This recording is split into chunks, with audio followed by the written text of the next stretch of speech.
বিএনপির নামে কেউ দখল চাঁদাবাজি করলে তাকে আইনের হাতে তুলে দিতে বলেছেন দলটির চেয়ারপারসনের উপদেষ্টা মিজানুর রহমান মিনু। শনিবার সকালে রাজশাহীর পদ্মা আবাসিক এলাকায় নিজ বাসভবনে এক সংবাদ সম্মেলনে একথা বলেন তিনি। প্রত্নতত্ত্ব বিভাগের দ্বারা এটা সংস্কার পুনরায় জনগণের জন্য এটা তুলে ধরা। রাজশাহী শিক্ষালয় 5টি বিশ্ববিদ্যালয় সহ আগামী দিনে আরো 2টি বিশ্ববিদ্যালয় এবং এতগুলি কলেজ আর ছাত্ররা এখানে পড়ালেখা। তাই কেউ যদি এখানে করে থাকার চেষ্টা করে সে যেও তাকে আইনের আওতায় কঠোর হবে। আর একটি হল যে আপনারা দেখেছেন যে আমরা কোনো কার্যালয় দখল যা কিছু দলীয় কার্যালয় ভাঙচুর হয়েছে এগুলো পাবলিক করেছে।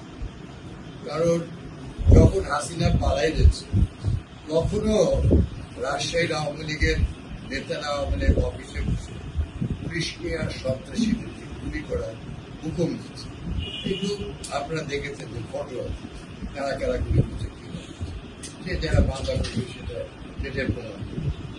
তো সেই সময় আমরা পরে দেখেছি জনতা করছে অনেক কয়েকটা আমাদের দলীয় কার্যালয় তার আগে ভেঙে দিয়েছিল আওয়ামী, কিন্তু আওয়ামী সন্ত্রাসীদের দলীয় কার্যালয় এটা ছাত্র জনতা যা কিছু কয়েকটা ঘটনা ঘটেছে ছাত্র।